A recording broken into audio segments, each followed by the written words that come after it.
You're tuned in to Ask the Master Auto Technician. Car questions? Get answers right now. Call 850-763-0555. James Auto Center, we fix it right, guaranteed. Beep, beep, beep, beep, yeah. All right, good morning, everybody. I don't know what show this is going to be, but this is James Morris. It's early in the morning, around 6 o'clock in the morning, and I got Stu in here, and Stu is going to be talking about the Glass-Steagall Act. Now, a lot of people don't know what the Glass-Steagall Act is, and it goes back a long, long way, all the way back to 1933, and that's one of the reasons I'm having him on board to explain a little bit more about Glass-Steagall and how it affects us, or how it doesn't affect us, or maybe what we need to know more about it. Good morning, Stu. How are we doing this morning, sir? Very good. How are you? I am doing extremely well. Please tell my viewing audience, what is the Glass-Steagall Act? We know about one of 1933 that limited commercial bank securities and activities and all that stuff. But something happened in the Clinton administration. I think it got repealed, and I really don't know much more about it. And I think you can fill in all the gaps for us. Okay. Yes, you're correct. It was repealed in the Clinton administration.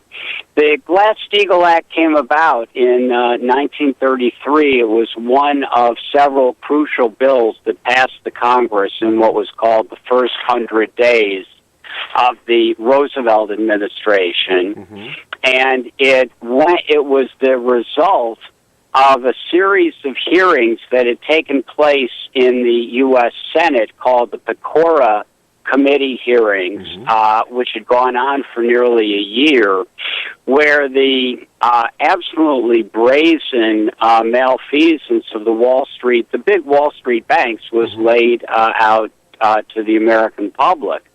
And the net effect, because it was their absolutely, really evil shenanigans that had caused the crash of '29 and brought on the Depression. And the Congress and the executive were determined to stop this once and for all.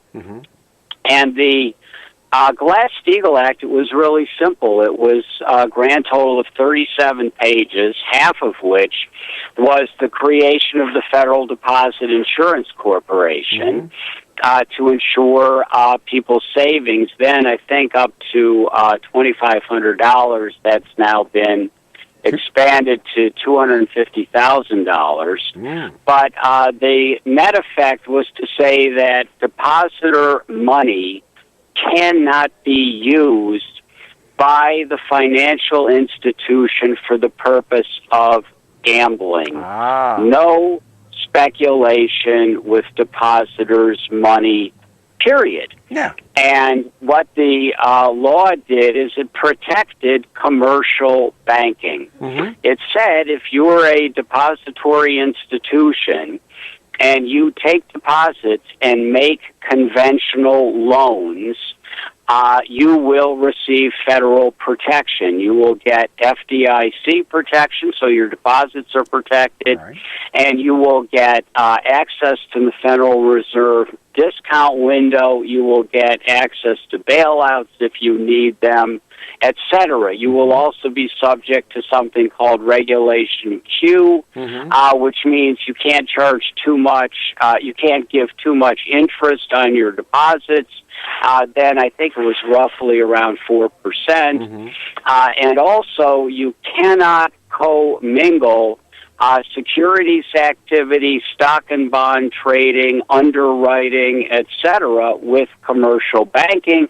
And you can't share boards of directors with investment banks, securities firms, insurance companies, etc. So it put up what Donald Trump might call a wall in between regular old-fashioned, boring commercial banking and speculation on a variety of less than, normal activities. That was the net effect of Glass-Steagall, and it worked. Sound like common for sense. 66 years. Sound like common sense legislation to make sure that people's monies don't get mixed up where they don't need to be. Make sure people. Correct. Make sure that Fox is not watching the hen house, so to speak. or worse. Well, right now, since it went away, it sounds like the fox is now watching the hen house, is what it sounds The like. fox is the hen house. Yeah, that's right. So tell me more about this. Now, what's going on now? All right, so what happened in 99 is that it was repealed. Now, the repeal actually went on for about 15 years. And really started when Alan Greenspan came in as head of the Federal Reserve, who was 100% committed to repealing Glass-Steagall. He had been on the board of J.P. Morgan Chase and had been given a writing assignment with a group of people to figure out how to sell the repeal of Glass-Steagall to the American public. And based on that, after the 1987 crash, he was brought in to head up the Fed and began the process of eating away at Glass-Steagall, and all sorts of things occurred. The most important was that, Regulation Q was repealed. That was in 1980. That was done by Citibank. But what Greenspan did is he took the prohibition on banks being involved with their capital and profits in speculating in securities. And originally it was 2%, and that was really only designed so banks could buy treasuries. But he raised it to 5%, 10%, and ultimately 25% of their capital and profits could be used for securities operations and really investment banking. Speculation. And for example, 55 banks backed long-term capital management hedge fund in the 1990s, which nearly blew out the whole system when it crashed in 98. That was financed solely by the big banks. And then in 99, Glass-Steagall was repealed, and from that moment, and also a second bill was passed called something like the Commodities Futures Modernization Act, which legalized derivatives trading. And derivatives are these very exotic, arcane financial deals that involve either real or fake securities, where you're essentially betting on directions or other or commodities or other things.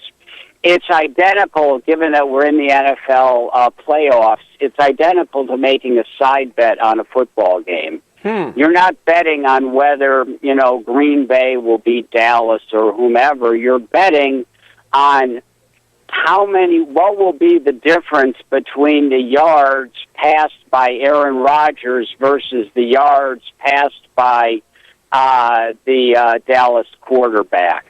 So you're not even betting on a game. You're betting on secondary and tertiary items that have no relationship to reality. The problem is that these so-called derivatives are federally backed. They are on the books of the major Wall Street banks. And in bankruptcy, they take super priority. They're first. Since the repeal of Glass-Steagall, the big Wall Street banks are now 30% bigger than they were in terms of assets. They hold almost 60% of the assets of the banking system. But most importantly, there are now over $250 trillion. $250 trillion of these derivative side bets on the books of the big Wall Street banks. Most are concentrated in the 6 biggest banks. And the taxpayer, you and me, your friends listening to this, are all liable when this financial bubble blows out. And any triggering incident can cause the entire thing to disintegrate, like, for example, the blowout of the stock market, which has become a gigantic bubble over the course of the last 1 to 2 years, which bears no relationship to real underlying physical economy, or the return of the mortgage bubble, which is now nearly as big as it was in 2007, or the student loan bubble, which is over $1 trillion, or the European banking crisis, which is hitting Italy and Germany, but could easily hit the United States because due to the repeal of Glass-Steagall, all of the bankrupt European banks are directly involved in derivatives and asset exchanges with the U.S. banks. They are thoroughly commingled. So the collapse of any of this could bring the whole shebang down all over again. And what we're doing is campaigning to restore Glass-Steagall now. And there are resolutions in state legislatures, and there are 2 petitions circulating, one by the Bernie Sanders delegates who've now become Our Revolution in Ohio, who are reaching out, by the way, to Tea Party, Republican, business, everybody, to support Glass-Steagall, and a second resolution by LaRouche PAC petition, which is Glass-Steagall, but also a 4-point recovery program. So the idea is of the first petition is to ask in a very pushy way President Trump to endorse Glass-Steagall at the State of the Union, because in Charlotte, North Carolina, in October, then candidate Trump endorsed Glass-Steagall at a public rally press conference, and Glass-Steagall was put on both the Democratic and Republican Party platforms this summer at both of the conventions. So the immediate idea is for Donald Trump to endorse this publicly, and that will have a very profound impact, because the bulk of his choices for the cabinet on economic grounds are all the same Wall Street bankers that have jerry-rigged the system and blew it out in 2007. Yes, I agree with you. It looked like J.P. Morgan and Wells Fargo. Goldman Sachs are very well representative in his administration. Yep. So we call them government sacks. Now we only got about a minute left here, and I got to. That's it. I'm going this right here now. How about if I give out a phone number? That's what I want you to do. Please let people make. Yes. I'll give out 2 numbers. Please do. And people can call if they would like more information, and also if they would like to sign the petition. That's wonderful. That's what I want you to do. What's that phone number, and how can they get up with you? Okay, the first phone number is 419-704-1863. And ask for Dennis, and he is the fellow with Our Revolution circulating the first petition. All right. That's 419-704-1863. That's in Ohio. Okay. Okay, the second phone number, people can call me, 703-999-5846. I'm in Virginia. And they could sign the second petition, and I will also send them free material on this, and we also send out a weekly email on this. Well, at 703-999-5846, Rosenblatt. Stu, it's, just call me. Right, just Stu. And they can sign the second petition and get free literature and a free weekly email. Stu, I'd like for you to call back next week if we possibly can about the same time, and maybe we can see if there's anything going, anything moving forward, because what you're telling me is we're just one little incident away from making 2007, 2008 look like a walk around the park. Is that what you're telling me? Yeah, correct. Okay. And plus, the Federal Reserve and the government have, as they like to say, shot all their arrows out of the quiver. Yes. They ain't got, the Federal Reserve is itself $5 trillion in bad securities on the books from quantitative easing. Oh, yes. They can't do anything, so we have to do Glass-Steagall and then a big recovery. Hey, we're up against a break. Thank you so much for calling. I look forward to talking to you again next week if we possibly can, Stu. And sure, just talk to Angela Vullo and arrange it. Thank you very much. Sounds good. So this is James Morris. We'll be back in a few minutes. Bye-bye, everybody. James Auto Center, we fix it right,